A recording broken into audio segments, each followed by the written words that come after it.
कई बार आपने देखा होगा कि आप ठीक-ठाक चल रहे हैं और आपकी प्रार्थना कमज़ोर है, तो आपको बड़ा युद्ध करना पड़ता है। अचानक आप उदास हो जाएँगे, ये उदासी की आत्माएँ हैं। व्यभिचार तो बहुत ही लुभावना लगने लगता है। शैतान ऐसा ही है ना कि थाली में दिखाएगा कि बहुत खूबसूरत चीज़ है, जैसे शाही खाना बना है, खूबसूरत खाना है, पर खाएँगे तो कचरा होता है। शैतान ऐसे ही व्यभिचार को बहुत आकर्षक बनाकर हमारे मन में डालता है। पर हकीकत बताऊँ तो जब आप परमेश्वर की आत्मा से भरे रहेंगे तो उससे घृणा रहेगी। व्यभिचार इतनी गंदी चीज़ है कि ऐसी बदबू जिसे 1 सेकंड के लिए भी मैं सूँघ नहीं सकता।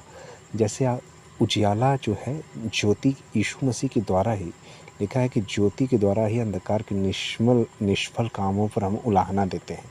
और कई लोग कहते हैं कि व्यभिचार बड़ा मीठा ज़हर है। ऐसा कैसे कोई कह सकता है कि व्यभिचार को मीठा कैसे वो कह सकता है? क्या व्यभिचार मीठा लग सकता है? ये शैतान की आवाज़ है। कई लोग शैतान के कब्ज़े में इतना आ जाते हैं कि वो व्यभिचार को अच्छा बताने लगते हैं। पर मैं आप लोगों से कहता हूँ कि मैं व्यभिचार से बहुत घृणा करता हूँ, इतना घृणा करता हूँ।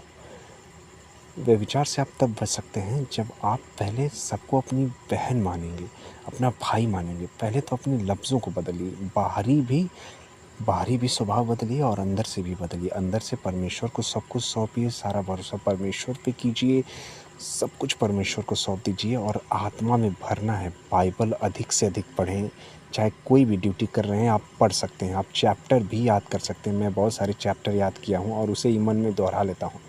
और शैतान को भी डांटें और निरंतर प्रार्थना करें। सबकी अपनी-अपनी पर्सनल प्रेयर होती है। जैसे हमारे प्रभु यीशु मसीह बहुत अधिक पर्सनल प्रेयर पिता के साथ करते थे, भोर की प्रार्थना, रात की प्रार्थना और 1 सेकंड की भी प्रार्थना, 2 सेकंड की भी प्रार्थना करते थे। मतलब सेकंड्स की भी प्रार्थना करते थे, मिनट की भी प्रार्थना करते थे। लाज़र को जिलाते समय धन्यवाद की प्रार्थना की और सब कुछ हो गया।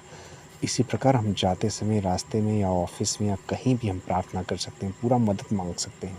कई बार ये होता है कि हम में सामर्थ्य नहीं होती, इसलिए दुष्ट आत्माएँ हम पर चढ़ाई कर देती हैं। शैतान तो यही चाहता है कि हम कमज़ोर पड़ें और आत्मा को बुझा दें। इसलिए निरंतर प्रार्थना करो ताकि तुम परीक्षा में न पड़ो।